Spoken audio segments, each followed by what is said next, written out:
So this is the beautiful Loch Carron Reservoir in the Carron Valley, just about an hour north of Glasgow. Basically the middle of nowhere, but it's so beautiful, but it's also so cold. This is how cold it is right now. I can't feel my toes. Hi everyone, it's Stephanie. I have something really cool to show you today, which is a completely reconstructed 12th century medieval village. I'm here at the Duncarron medieval village, which is just about an hour north of Glasgow. It's actually not a very well-known place, and it deserves to be much better known than it is.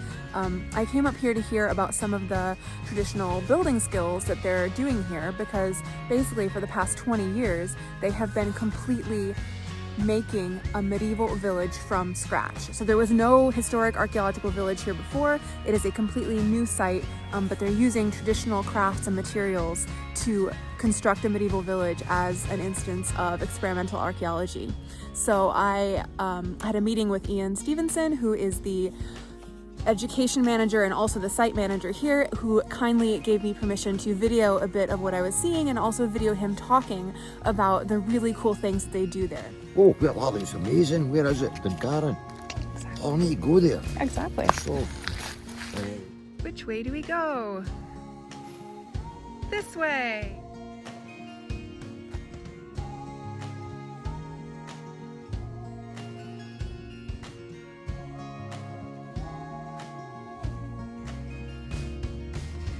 So, this is the walk up to the village.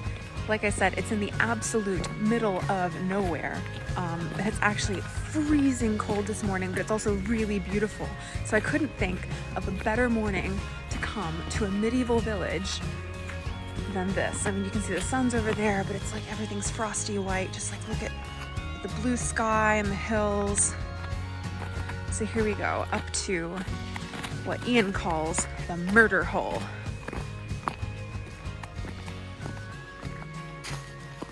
Oh my gosh, how cool is this? Wow. Right, so this is what I'm talking about here, guys. 20 years ago, none of this existed. This is completely newly constructed medieval village / fort, and how cool is that?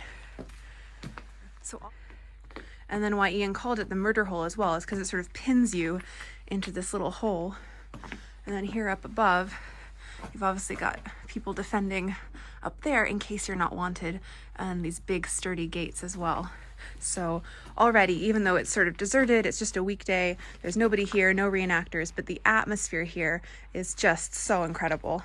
So here's a poster that's sitting on the outside, and that gives you an idea of the overview of the whole village. So this entire palisade wall, all of these bits, and it's even been further developed since this photo was taken, I think.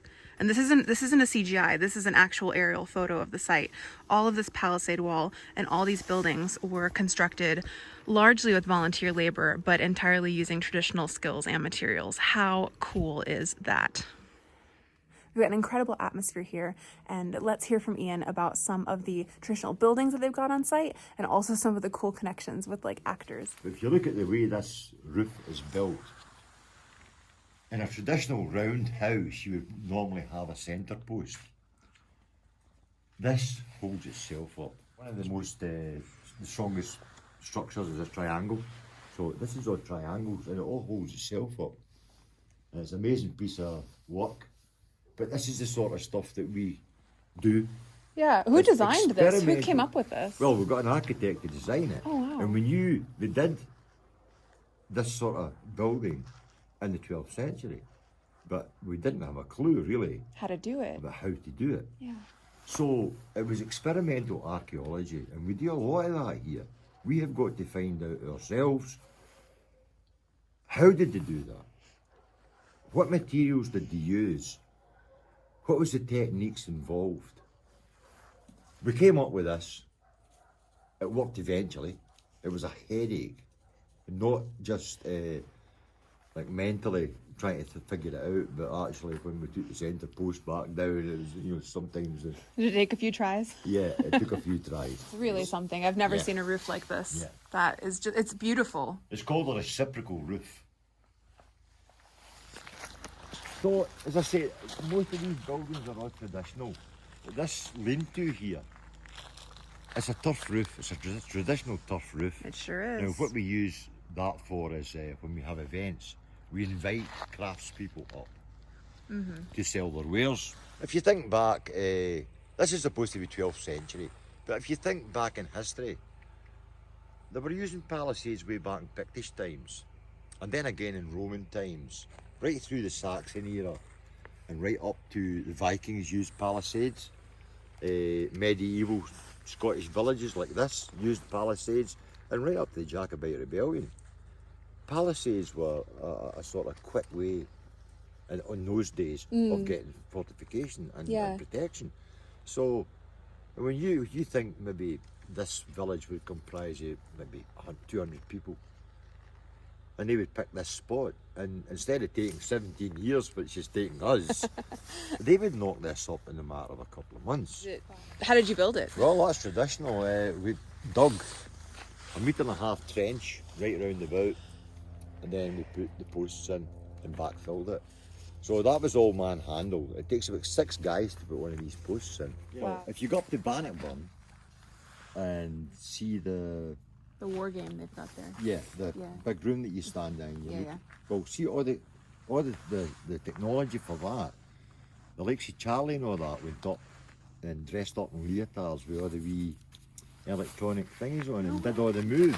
Oh my God, for the Battle of For the Battle of Bannockburn? Bannockburn. Wow. So they did all the moves. I would love to see Charlie in a leotard like that. The container behind that is full of weapons. Everything from spears to swords to daggers. I think if the apocalypse comes, I know where I'm coming. Yes, yes, do. But the majority of them now have came off movie sets. They were gifted them. And the third one, which is probably the most important one, is full of costumes. So the costumes are a big resource for you, aren't they? Yes. But not only do we get given these things after a production's finished, some of the production companies will actually get in touch with us and say, right, we're doing a Viking series. What have you got? Now we have a show and tell book that we can actually hand to a production company or email it through. Now this is the longhouse. Oh wow. This, I'm not going to open it up because it's an absolute mess. That's okay. But so you clad it yourself with the volunteers? Yes. Because of the way, you know, see the pegs here? See the pegs? That's traditional crux frame build. You can see it better in these small houses when you go in. But once the structure is up, the non-structural part can be done with us. We did all the cladding, we put all the roof on, so we finished it off with these rough boards. So these are the two sort of it's what the elite warriors would live in. It's very much in the style of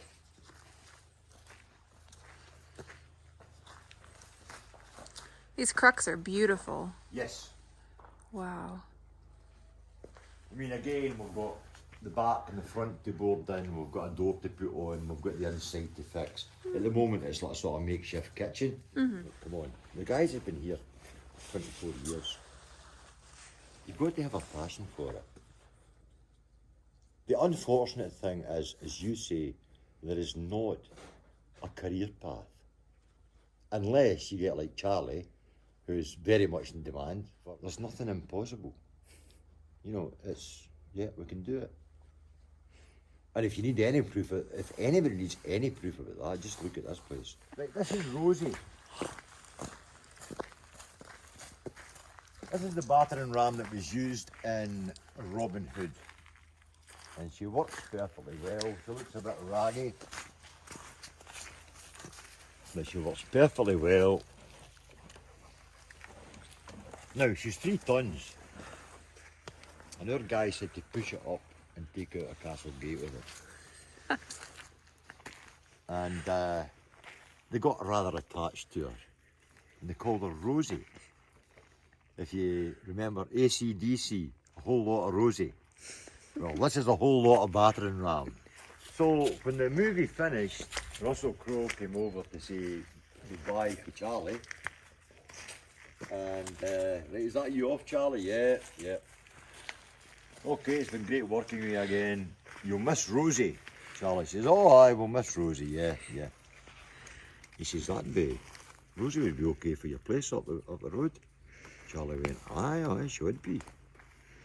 Russell Crowe says, do you want her? Yeah, Charlie looked at me and went, aye, I want her. Give me half an hour. So he went away and he came back. He says, she's yours. What do you mean? Rosie is yours.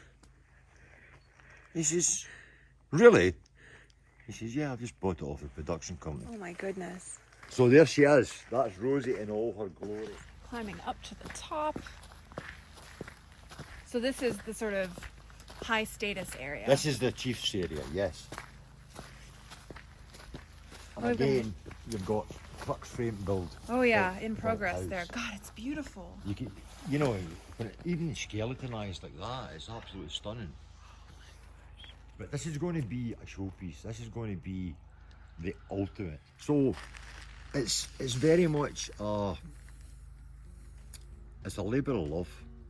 If you're not passionate about this, you're wasting your time.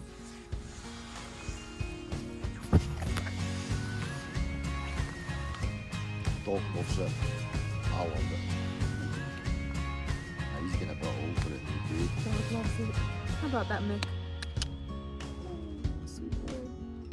It's me, he's speaking to you. It's me! It's me!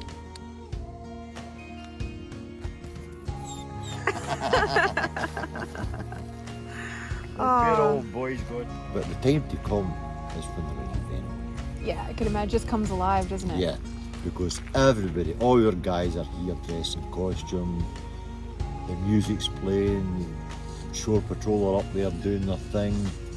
The atmosphere is absolutely believable. You ever sit and watch a movie and actually wish that you could go back there in that time, just for a short spell, to see what it was like? Well, now you can.